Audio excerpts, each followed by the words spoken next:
and Russia launched an overnight drone attack on Kyiv, the capital of Ukraine, and the southern city of Mykolaiv, killing 5 and leaving at least 24 people injured, authorities reported on April 10, according to the Kyiv City Military Administration. 2 women were hurt in Kyiv. The drone attack also ignited a fire at a storage facility and caused damage to residential buildings in Kyiv. The Ukrainian Air Force said that it successfully shot down 85 of the 145 drones launched by Russia during the assault. An additional 49 drones were likely neutralized by electronic warfare countermeasures before reaching their targets. The fate of the remaining 11 drones, however, has not been clarified yet.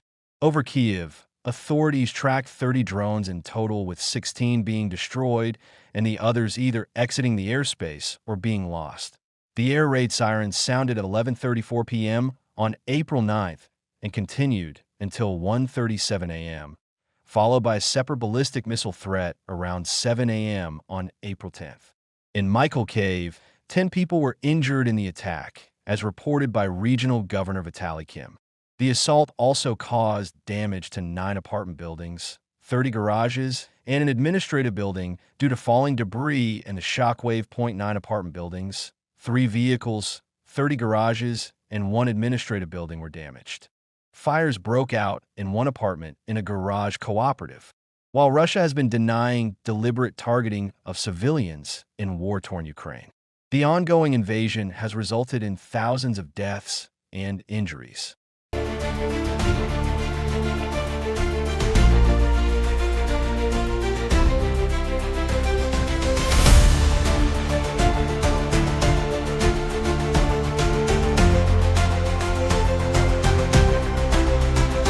Ukrainian President Volodymyr Zelensky claimed that at least 155 Chinese nationals are fighting for Russia in the war. Zelensky comments came after 2 Chinese fighters were captured in the territory of Ukraine earlier this week. The Chinese issue is serious. There are 155 people with surnames with passport data, 155 Chinese citizens who are fighting against Ukrainians on the territory of Ukraine. We are collecting information. We believe that there are many more of them for these 155.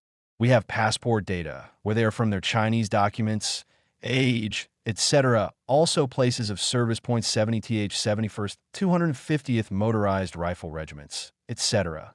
Speaking to journalists on April 9th, Zelensky claimed that they have captured 2 Chinese nationals who were fighting for the Russian army in eastern Ukraine's Donetsk region, as reported by Reuters. He also claimed that Ukrainian intelligence had information about 155 Chinese citizens fighting for the Russian military against Ukraine.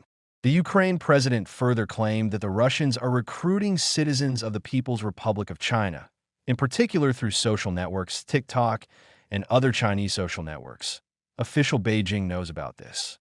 The Russians distribute advertising videos about recruitment through Chinese social networks. Non-secret recruitment is important. Maybe there is also a secret one. Zelensky added that after recruitment, these people arrive in Moscow, where they undergo 3 to 4 days of medical examinations and 1 to 2 months training. They fight on the territory of Ukraine. They receive migration cards as well as a card of the Mir payment system, for which they receive money respectively. China has rejected Ukrainian claims that many Chinese citizens are serving in Russian military units after 2 Chinese were allegedly captured on the battlefield in Ukraine's eastern Donetsk region. Speaking to reporters at a regular press briefing on April 9th,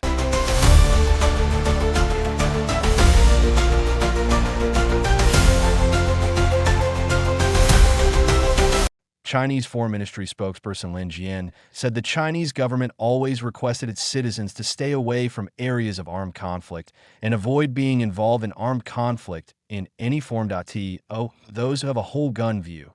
This statement is groundless. China's position on the Ukrainian crisis issue is clear and widely recognized by the international community.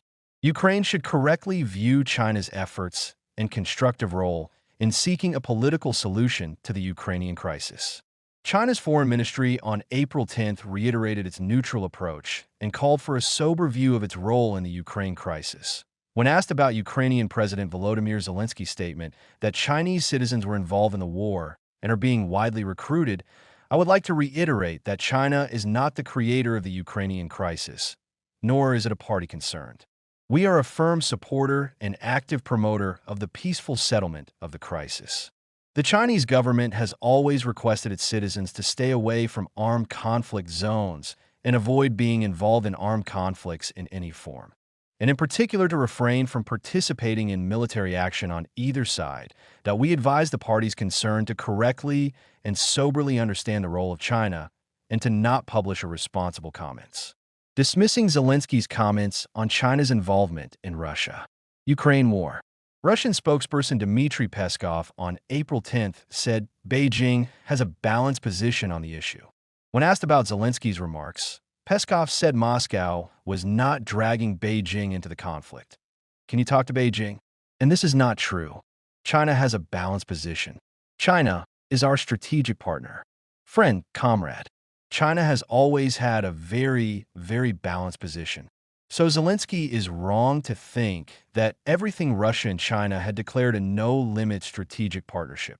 Days before, Russian President Vladimir Putin ordered tens of thousands of troops into a special military operation in Ukraine in February 2022.